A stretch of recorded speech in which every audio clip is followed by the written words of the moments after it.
na salachi gerenu na akwụkwọ akụkọ nke taata bụ Tuesday ahịa eke abalị 14 nke ọnwa 4 afọ 2026. Arụbara ụlọ ọba ego mba ụwa tụrụ ka Nigeria sitewezie na mba ndị ọzọ bubatawazia mmanụ patrolu iji kutuo ike Dangote, ka ndị na-atụ mgbere ahịa mmanụ patrolu n'ala anyị jụrụ kpamkpam na ha agaghị ekwe na nke a. Bụ akụkọ anyị hụrụ n'akwụkwọ akụkọ Daily Post. N'otu akwụkwọ akụkọ Daily Post ka anyị hụrụ akụkọ sịrị tata ka otu pati African Democratic Congress ADC ga-eme ọgbakọ National Convention ya.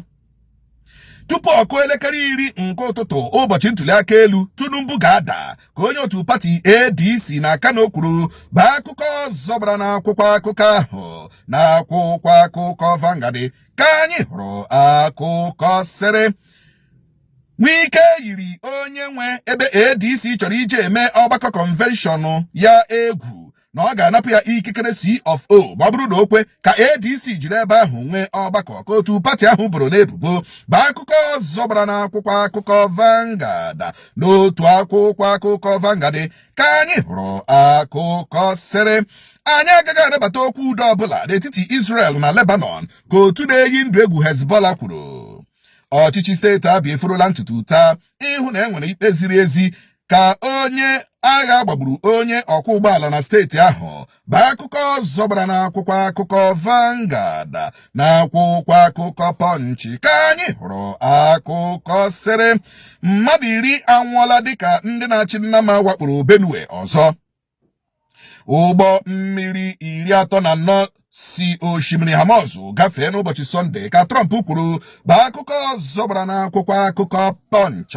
N'otu akwụkwọ akụkọ Punch ka anyị hụrụ akụkọ sịrị ADC steeti Nasarawa emeela ngagharị iwe n'ụlọ ọrụ Inec oku ka amụpụtan gbaa arụkwaghịm.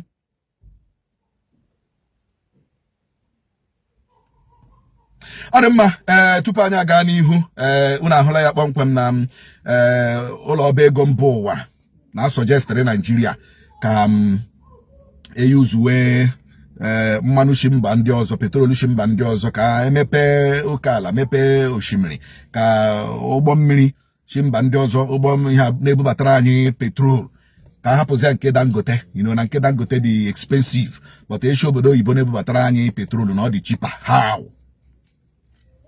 As in how? How? By how? For how? As in which how? Ndị like Dangote, they are so angry that a local refinery could function in Nigeria.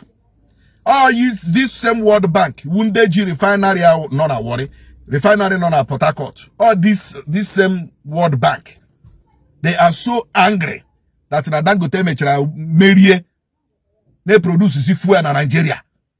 Because always behind the share in Nigeria. Always behind the share in Nigeria. But thank God that Nigerians are matala here, the marketers are matala here, dealers are matala here.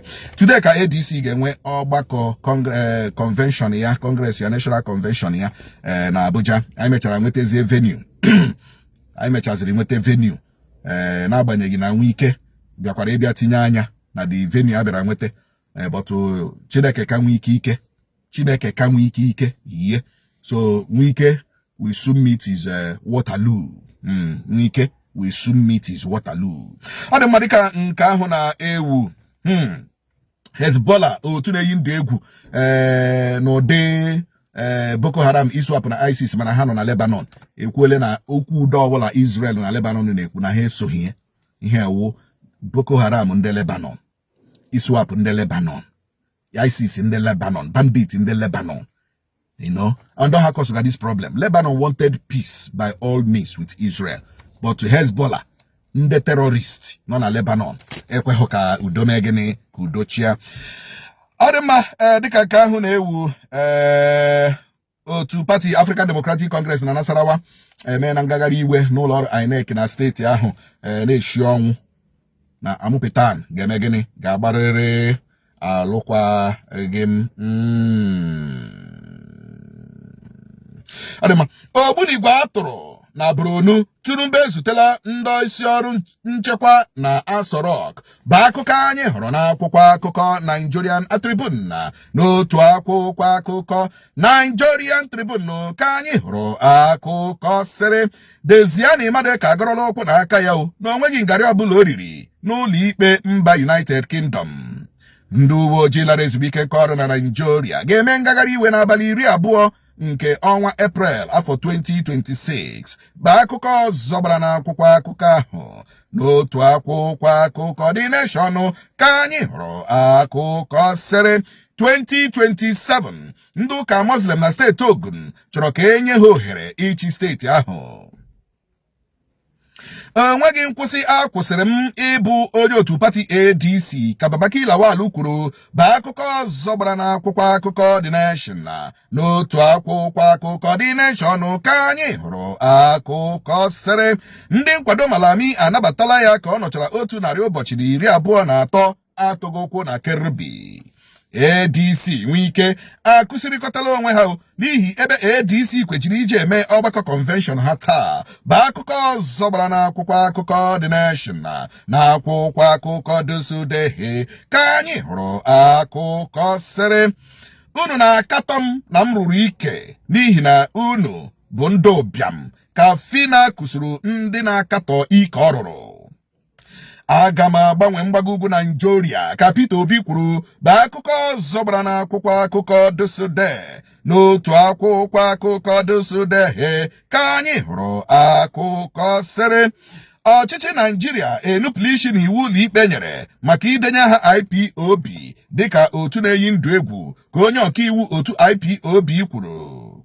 Ndị agha Nigeria na-ebu agha megide Boko Haram akwala arịrị n'oge a na-egbu ịkwụ ha ụgwọ a na-akwụ ha. Bụ akụkọ ọzọ gbara n'akwụkwọ akụkọ ahụ. Ọ dị mụ na ahụla na ya dị ọda military guy pụtara kwuo na ya na-akwụ 109,000 achụọ ya. Now ndị agha nọkịta na Borno are lamenting na-eji ha salary and na ụgwọ eji ha now they are delaying it. They are delaying them. They are delaying, and it is demoralizing that na ị ga-anọ n'ihu ọgụ na-ebuso Boko Haram na iswap ISIS agha, ejide gị nwa nchọnche ga ekwesịrị ije gị ka ị welala family gị nọ n'ụlọ. Ọ dị demoralizing. But look at them, big military generals, lieutenants ndị anọ n'ọfisi air condition na-eku ha n'isi na-ama ihe a na-ahụ n'ihu agha, eating billions and millions of naira. Eweta ego ka azụ egbe, ha azụ ofu egbe were ndị nke ọzọ fagala akpa. Hapụzia ndị anọ n'ihu ọgụ na-efesi Boko Haram. Nigerians are very wicked people. Very wicked people. Him na gwago beziokwu. Ọ dị ma dịka nke ahụ na-ewu Wike nọ na-akọtọsi ọnụ, na-ekwutọsi ọnụ, na-afịrịsị ọnụ na ADC ewetara akwụkwọ. While ADC present yala letter edere from the organizing secretary of the party for the use of Ego Square. Wike atọ nọ ya down. Ka Wike pụtazi na television na-ekwu that he didn't see any application, he didn't see any letter, he didn't see. Of course we know Wike now. Onwe na amụghị onye Wike ụgha.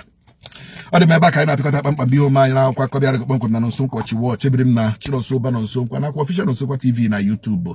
Ka chi m na-efe gaa n'ihu gọzibola m nnọkọ ụbọchị taa gọzibola anyị niile siriri werere.